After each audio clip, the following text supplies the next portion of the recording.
Seja muito bem-vinda a mais um dia do Devocional. Hoje é o dia 6 e o nome do episódio é Deus te chama para um posicionamento. Vamos falar sobre posicionamento, mas afinal de contas, o que é um posicionamento? Posicionamento é obediência, é Deus te dar uma visão e você já começar a obedecer, a você se posicionar, a você decidir, a você escolher segundo a vontade de Deus, segundo aquela visão, aquela informação que Deus te deu. Na história bíblica, Deus tinha um propósito específico para cada homem e para cada mulher. E para isso, para que eles alcançassem exatamente a vontade de Deus, eles precisavam se posicionar e se decidirem e realizar a vontade do Pai, realizar o desejo de Deus na vida deles. Precisava de um posicionamento humano para que as promessas de Deus, as promessas divinas fossem alcançadas. E ainda hoje é assim.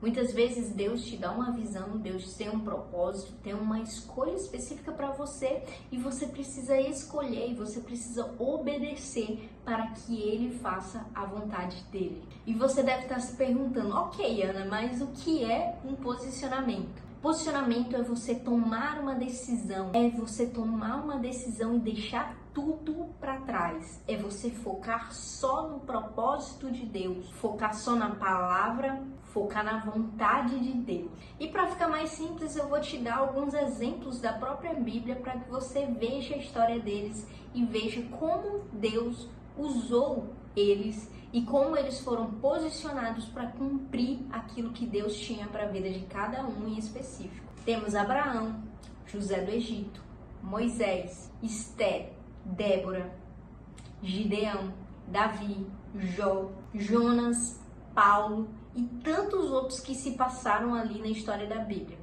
E eu vou te contar aqui nesse rápido momento algumas histórias, fazer um breve resumo e depois você pode conferir na Bíblia, até para você ter a sua própria experiência e Deus falar contigo. Abraão, quando ele saiu da casa dos pais dele, saiu da cidade dos pais dele, ele ouviu a voz de Deus.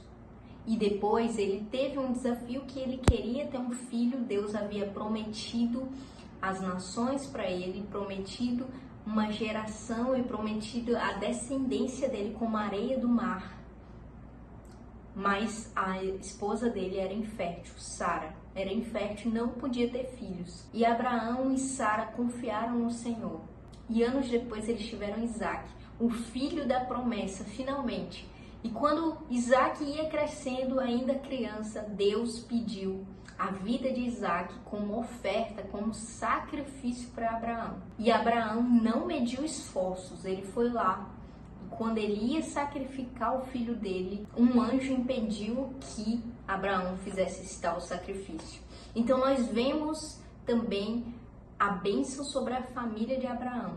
Tanto é que é da mesma família que Jesus saiu anos depois. Era a mesma família da promessa. Outra história também que eu quero trazer para você é a história de José do Egito. Quando ele era pequeno, ele teve um sonho que ele governava sobre os irmãos dele, sobre a família dele. E ele compartilhou esse sonho com os irmãos dele. E os irmãos dele tiveram raiva, tiveram inveja, tiveram ciúmes dele, porque ele era o filho favorito de Jacó. O que aconteceu? Os irmãos dele pegaram ele e o venderam para que ele fosse escravo. E ele foi ser escravo lá no Egito. E José nunca deixou de ter um coração reto e de buscar a Deus de forma íntima, de forma íntegra, de respeitar os princípios e respeitar a palavra de Deus. Mesmo quando a mulher de Potifar tentou seduzi-lo, ele rejeitou a sedução e não rejeitou princípios. Ele realmente abraçou os princípios de Deus. E por causa disso ele foi preso. Ele foi preso porque a mulher de Potifar inventou uma mentira sobre ele. E logo depois que ele foi preso, ele passou por algumas dificuldades, algumas situações, e ele foi usado por Deus para discernir o sonho de Faraó. E quando ele saiu da prisão, olha o que Deus fez. Ele transformou um escravo em governante. E agora José era governante sobre todo o Egito, após discernir o sonho do faraó. E agora sim, Em algum momento, os irmãos dele chegaram até ele. José governou sobre os irmãos dele. E Deus concedeu uma bênção para a família de José. Porque a quem muito se entrega, muito Deus derrama. José, ele não confiou na justiça dos homens, do irmão dele, da mulher de Potifar, das situações adversas. Ele confiou na justiça de Deus e no seu tempo Deus cumpriu aquele propósito que ele tinha na vida dele. Outra história também, e agora de duas mulheres. A primeira é Esté. Esté era judia e ela era órfã, e ela foi escolhida como rainha pelo rei. Esté viu a injustiça que o seu povo passava. Esté viu a injustiça que um homem queria fazer contra o povo de Deus. Esté se posicionou, começou a jejuar. Ela passou 3 dias e 3 noites jejuando e também com o povo. Ela deu uma ordem para que o povo fizesse a mesma coisa. E o rei, ele achou graça aos olhos dela, enquanto ela estava de jejum. Se o rei ofereceu até metade do reino dele para ela. E ela o convidou para um banquete no dia seguinte. Ela não só convidou o rei, como também convidou o inimigo do seu povo, o homem que queria matar os judeus. E por algum motivo o rei ficou com insônia, só pode ser Deus realmente, e ele resolveu revisitar os livros de memórias do rei. E ele achou escrito que um dos judeus, o tio de Esté, havia livrado o rei e denunciado de uma pessoa que queria matar o rei. E não teve uma recompensa para o tio de Esté por ter denunciado aquele homem ruim, aquele homem que queria matar o rei. E o rei percebeu que não houve recompensa para esse homem. E o que acontece no outro dia, durante o banquete, Esté conta para o rei que aquele homem que eles estavam sentados na mesa era o inimigo do seu povo, que era inimigo do povo judeu, que era inimigo do tio de Esté, do homem que havia protegido o rei, tinha sido leal, fiel ao rei. Então outras pessoas haviam confirmado que aquele inimigo do rei, ele já estava com a forca pronta para matar o tio de Esté. E assim o rei mandou que aquele inimigo do tio de Esté fosse morto na forca. E o rei fez a justiça de Deus. E Deus trouxe paz para aquele povo. Tudo por causa do posicionamento de Esté. Outro exemplo também de posicionamento é de Débora. O povo de Israel estava em pecado e Deus havia levantado e separado algumas pessoas em específico para julgar o povo.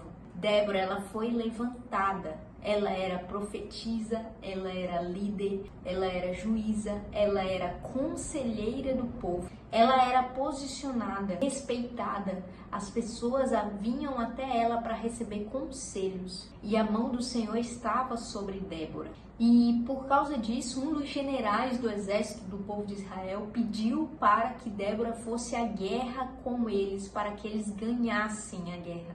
E Débora foi à guerra e ela profetizou que o povo de Deus iria ganhar a guerra. Só que a honra de matar o inimigo do povo, o capitão do inimigo, o general do inimigo, não seria de um homem, e sim de uma mulher. Uma mulher que mataria esse inimigo. E assim aconteceu. Deus deu vitória para o povo de Deus. Depois Débora entoou um cântico de vitória, entoou um cântico de louvor a Deus. E dessa forma existem inúmeras histórias na Bíblia de pessoas que se posicionaram e Deus fez com que eles alcançassem as promessas dele para a vida dessas pessoas. Porque essas pessoas, elas se posicionaram, elas obedeceram à voz de Deus. E Deus os honrou. Porque o nosso Deus, ele é fiel. Para algumas pessoas pode ser que seja rápido alcançar promessas. Mas não conte com isso. Porque a própria palavra fala que no tempo certo Deus dará a vitória. Outro detalhe é que se você fugir da obediência, do posicionamento, Deus vai criar uma situação para que você volte e seja levado a obedecê-lo. Lá em Gálatas 6:7 fala: não se deixe enganar, de Deus não se zomba, pois o que o homem semear, isso também ele colherá. Então Deus sempre te leva a obedecer. Você querendo ou não, você deve obedecê-lo. Exemplo disso é a história de um servo em que ele pediu para o servo ir por esse caminho e o homem de Deus resolveu ir pelo caminho oposto. Vamos ver o que aconteceu? É a história de Jonas. Deus pediu para Jonas ir até Nínive para pregar para aquele povo. E Jonas decidiu ir para outra cidade e pegar um barco que não tinha nada a ver com aquele local que Deus tinha pedido para ele ir. Então Jonas pegou o barco, foi lá para outra cidade e aí no meio do caminho, sabe o que aconteceu? Veio uma tempestade e os marinheiros estavam desesperados em meio à tempestade e eles começaram a clamar seus deuses. Enquanto isso, Jonas estava no porão, dormindo profundamente. Então os marinheiros acordaram ele e pediram para que ele começasse a clamar pelo Deus dele.